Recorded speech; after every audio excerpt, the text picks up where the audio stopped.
Now we're going to discuss the normal approximation of a binomial distribution. The idea is that if we have a binomial distribution, it might be possible to pretend that it's a normal approximation and thereby calculate using normal techniques. Normal meaning normal curve. But first we're going to do it with binomial. So this is 76% of all students think that the color purple is pretty. If there are 30 students in the class, what is the probability that exactly 2 of the students think that purple is pretty? So if we're doing binomial, we should know what success is. N, P, Q, and X. And so what do we have? So success is going to be likes purple. N is going to be 30, P is going to be 76%, Q is going to be 24%, and we want, actually we're going to make it 23. What's the probability that 23 of the students think that purple is pretty? So 23. So then what's going to happen is we're going to actually calculate it. So as a reminder, it's going to be n choose x, p to the x, q to the n minus x, which is going to be 30 choose 23 times 0.76 to the 23 times 0.24 to the 7. And calculator time, 23 times 0.76 to the 23 times 24 to the, and I got 16.94%. So what are we going to do with that? We're going to, well, that's the answer. That is the answer.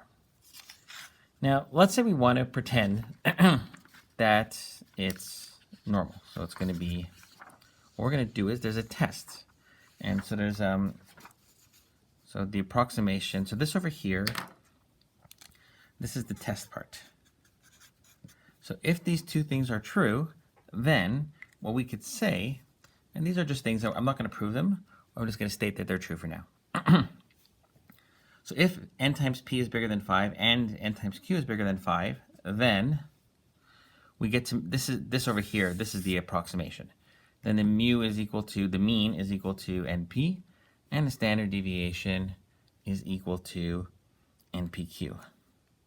So let's see how that works if we apply it to this example over here. So we're going to solve it as continuous. So what we're going to do is we're going to say, okay, first of all, we need to figure out, can we actually approximate it?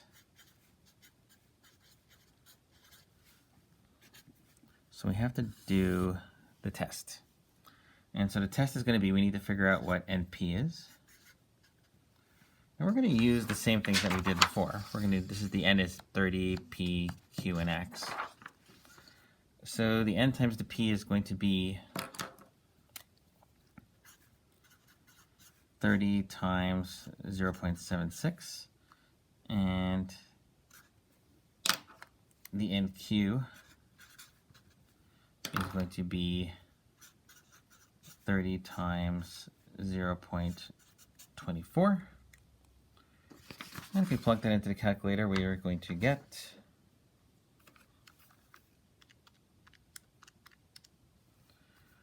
we're going to get 22.8. And then this will give us 7.2. See if you can figure out how I did. I knew that one right away. And now what is the test? The test is that we need to check, are they both bigger than 5? That's bigger than 5, that's bigger than 5. So it passes the test.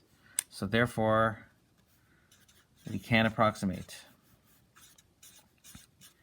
And since we can't approximate, what that tells us is that mean going to be NP, which in this case is going to be 22.8. And the standard deviation is going to be the square root of NPQ, which is going to be the square root of 30 times 0.76 times 0.24, which is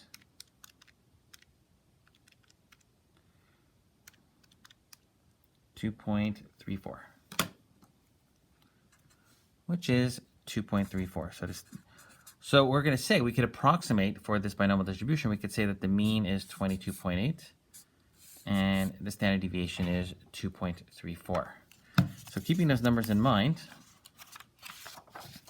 what we're going to do is we're going to say, okay, so the question says we want exactly 23. So we want the probability that x is equal to 23. Now that's a discrete probability, so we're going to have to do a continuity correction. So that's going to be the same as 22.5 is less than x, which is less than 23.5.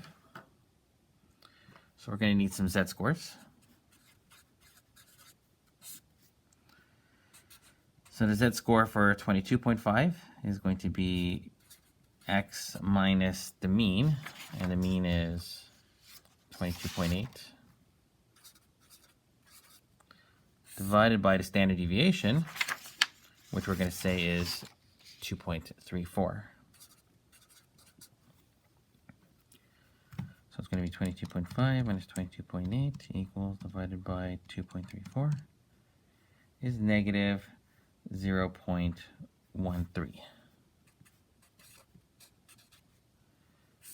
And then the other z-score is going to be 23.5 minus 22.8 over 2.34. 23.5 minus 22.8 divided by 2.34. And that's going to be equal to 299, so that's going to be 30. So what happens now is that this is going to become the probability that z is between those values. And the way we do an in between is we're going to say it's the probability that it's less than the bigger minus the probability that it's less than the smaller. So the probability that it's less than 0.3 is going to be 0.6179. And the probability that's less than negative 0.13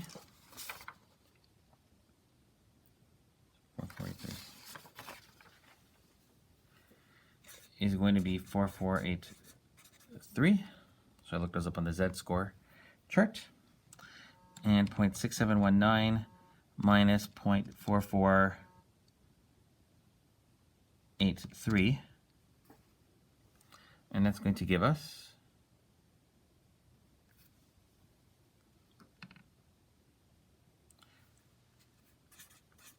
22.36,